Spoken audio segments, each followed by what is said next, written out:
तो राधे राधे दोस्तों, haematological report में क्या क्या डिस्कस किया जाता है ये सब आज हम देखेंगे। सीबीसी रिपोर्ट में किस चीज़ की जांच होती है ये सब देखेंगे। तो सबसे पहले सीबीसी रिपोर्ट में haemoglobin, total RBC count, total WBC count, फिर डब्ल्यूबीसी के टाइप्स यानी कि न्यूट्रोफिल जिसे पॉलीमॉर्फिक कहते हैं, lymphocytes, monocytes, eosinophil, basophil, total platelet count, ESR, reticulocyte count, blood group, MCV, MCHC, PCV, ये सब चेक करते हैं। BTCT, prothrombin time, APTT, D dimer, prothrombin time control, ये सब सारी चीज़ें सीबीसी रिपोर्ट के अंतर्गत आती हैं।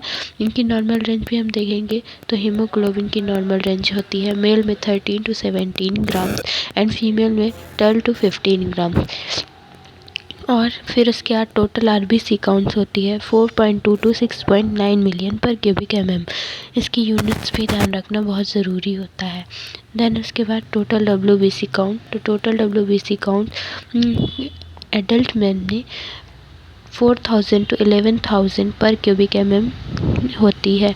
उसके बाद हम पॉलीमॉर्फ यानी कि न्यूट्रोफिल्स 40 to 75% के अंदर, लिम्फोसाइट्स 20-40% के अंदर, monocytes 2 to 10% and eosinophil 1 to 7%। Basophils बहुत रेयर होते हैं तो ज़्यादातर ये 0% ही मिलते हैं।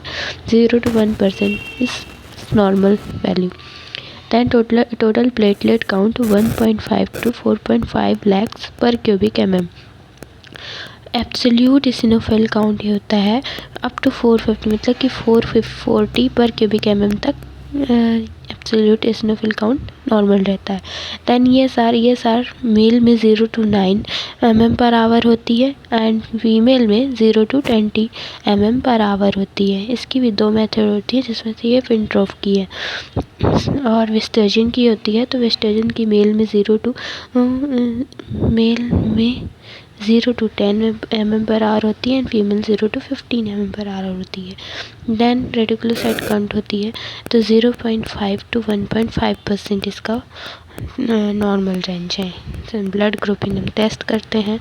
और उसके बाद ये आता है PCV यानी कि हेमाटोक्रिट। मेल में 40 to 52% होता है एंड फीमेल में 38 to 47% होता है। दैन उसके बाद MCV, MCHC ये सब आरबीसी इंडिकीज होती हैं।